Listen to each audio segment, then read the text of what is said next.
Hi everyone, welcome to Aquatics by Nature. Firstly today, a really big thank you to all my new subscribers. Your support really means a lot to me right now. When I started this channel, I really didn't expect this level of interest, especially so suddenly, so it's taken me a bit by surprise, I have to say. I'm just really enjoying showing my tanks and my ideas and experiments that I've done over the years, so I'm just glad that some of you find it interesting and like to watch. A lot of you have been asking about more details about this tank, how it's set up and how I've been able to run it without hardly any water changes and fertilisers for so long. I'm hoping, or I'm trying to put together kind of a series of videos to hopefully go through every little minute detail of how this tank is set up and every little thing that's in it and things that I do, things that I don't do and why I do them. It's obviously going to take a little while to work through, but I thought today a good place to start would be basically the history of this tank, how it came about. It might give you a better idea of how my sort of methodology has evolved and how I got to where I am today. The tank itself was actually originally set up in 1995, as you probably know by now. It was actually originally a display tank in an aquarium shop that I owned at the time. It was kind of pride of place in the shop and was a good kind of sales piece really. For anybody who's interested, it's a dual Rio 180, which if you're in Europe is a very common tank. It's still actually available today. It's not really changed over that time, a bit of a lighting upgrade, a few tweaks like that, but you can basically buy my tank off the shelf even now, so if anyone fancies doing that, you can. Back in 1995, the whole idea of a dirty tank was not heard of. The idea of that was probably discouraged, if anything. The kind of done thing at the time was actually laterite, which is a sort of a very dense clay-like substance that we used to put at the bottom of a tank, and that's indeed what this tank has in it, or had in it. I'm sure it's long gone now. It's basically a very thin layer of laterite, which was then covered with coarse gravel and then topped with fine gravel to a depth of around 4 inches, sort of 10 centimetres. Some of the plants that are actually in the tank, notably things like the onions, the crypts, the moss and the ambulia, were actually planted in 1995 and have remained in the tank all of that time. But at the time the tank was basically more of a sort of Dutch style sort of layout. It's always been a low-tech tank though, there's never been any CO2 or anything. It would have had a little bit of fertiliser from time to time, just a liquid, but that's about it. Because being a shop display tank, it always had to look good. I couldn't have a tank that had algae in it or looked horrible, otherwise my customers weren't going to copy it and buy things. So one of the problems I always had was algae, and I can remember distinctly every Friday afternoon I'd have my hands in the tank picking off every leaf that looked a bit grotty, had black hair algae around the edges. Quite frankly, in a busy shop it was a complete pain. It was a lot of extra work at the end of every week just to make everything look good for the weekend, and yeah, not ideal. But partly because of that, and because we were busy all the time, I kept skipping water changes on the tank. Not deliberately, basically just kept running out of time, so they didn't get done. But gradually over a period of time, I noticed this algae seemed to be diminishing, which seemed a bit strange, but I didn't kind of worry about it. It was a bit less work for me at the end of the week.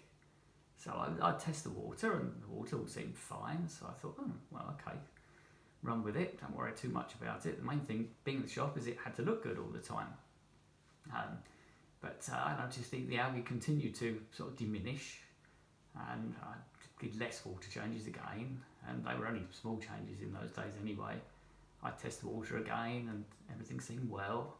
It was a bit of a mystery, a bit of a head scratcher at the time, to be honest.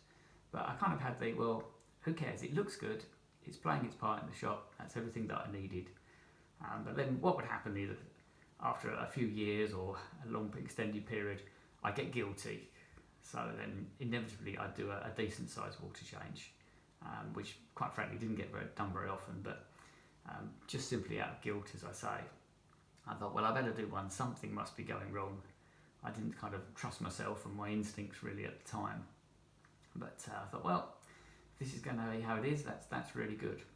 But around 2007, one of my regular customers happened to mention to me that he got this book written by some lady microbiologist, something to do with soil.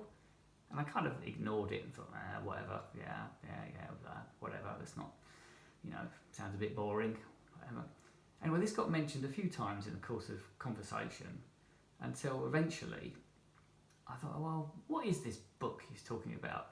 Biologist and soil. And of course, as some of you, I'm sure, gathered by now, this was Diana Walstad's The Ecology of the Planted Aquarium. I thought, okay, so ordered a book online, as you do. Book turned up a few days later, and I can remember distinctly opening the book for the first time, and there's like 3 pictures in the book, and thinking, oh God, what have I got myself into?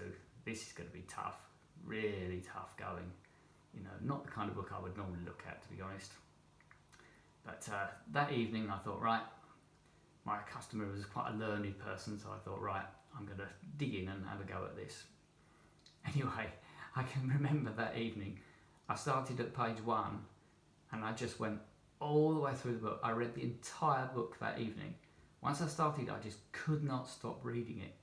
And the wonderful beauty of that book is that it's written so fantastically well that even if you're like me and don't really understand the chemistry that well, the examples and things in it enable you to grasp the principles so easily. So bit by bit, loads and loads of things sort of came together. It was kind of, for me, it was a bit like a Eureka moment. Everything seemed to suddenly fit. I suddenly knew why I had less algae. I knew why my water was still good. It really seemed to be, it was just that light bulb moment. It was perfect at the end of the day. Anyway, I can remember I really didn't sleep very well that night. My head was just absolutely buzzing with excitement. And the very next day, which fortunately was a day the shop was closed, I can remember I literally raided my garage and I dug out 2 old tanks, and literally by lunchtime I had 2 exact Walstad tanks, exactly as she said, 1 inch of soil, 2 inches of gravel, set up that very day, one with a filter, one without.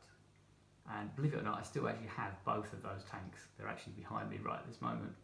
At some point, I guess I'm going to have to make detailed videos about those as well, but I think we won't do that today. But anyway, it continues. Obviously, the shop was busy, so although the tank was now running smoothly and I had a much better understanding of what was going on in it, the problem was, being a busy shop, I had lots of stuff that was growing like crazy in the tank, and it was a lot of work. So as Walstad does, one of the things it taught me straight away was the survival of the fittest. So I guess I got a little bit lazy. So some of the plants that did really well I kept, and some of the plants that were a bit of a pain, most notably stem plants that I had to keep cutting and replanting every couple of weeks, they gradually disappeared out of the tank. Just to make it easier, and it kept the display looking fantastic, so I really wasn't worried. And well, this went on for a long while. Still no water changes, tests all coming out, fish looking great, everything running really as good as I'd like. But the one thing I did start to notice was I started to get a little bit of nitrate. Not a huge amount, just about sort of 50, something like that, 50 ppm. But still absolutely no algae. The tank looked amazing. So I didn't worry too much about it, but it was something at the back of my mind all the time. Anyway, in 2010, we had a refit in the shop, so the tank actually got moved into my house. So one plus thing of that was the tank was now not on show, so I was free to experiment with it.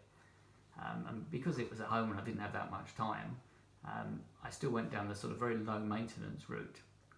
But still, why the nitrate? That was always a thing in the back of my mind. The fish were still healthy, still absolutely no algae. Tank looked great. So I would go back and I'd dip back into Walstad's book and read again and remind myself.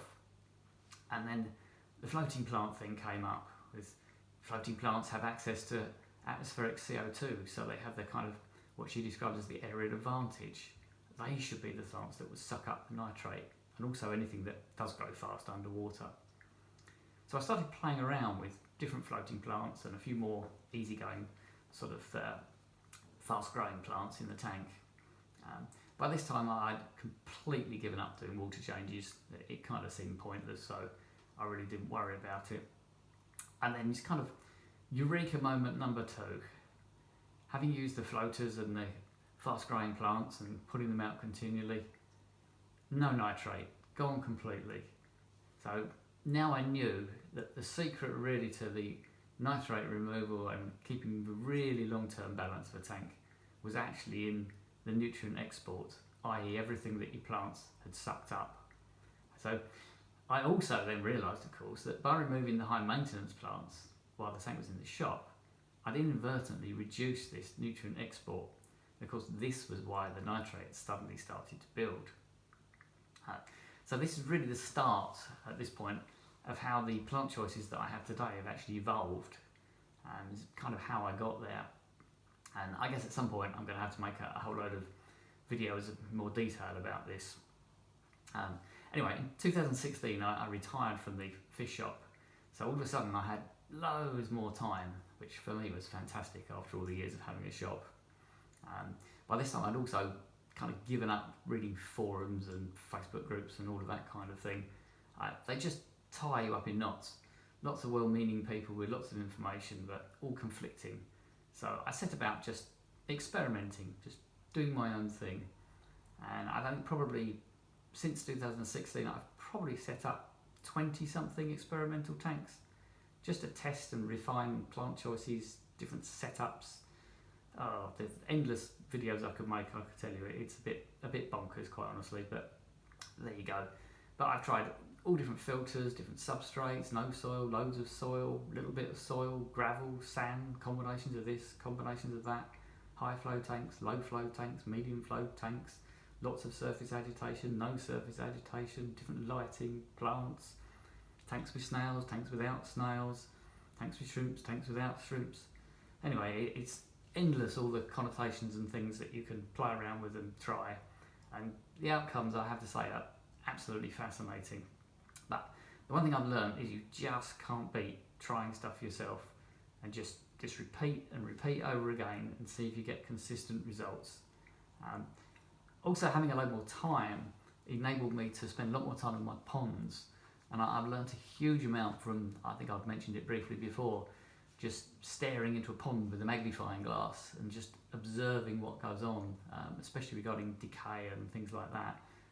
And they're all things that you can reference and use in a tank. Oh dear, I can see there's endless videos I need to make here, but there's not endless time, unfortunately, but I will attempt it. Anyway, that's very roughly where I got to today. Yeah, it is a bit of a long one, I'm afraid. Anyway, I think I better leave it there for today. Anyway, congratulations if you made it this far.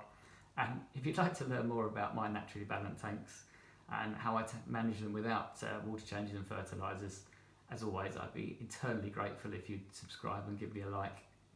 You can also check out my playlists, but most importantly, enjoy your aquariums. Don't be a slave to them. Thanks for watching.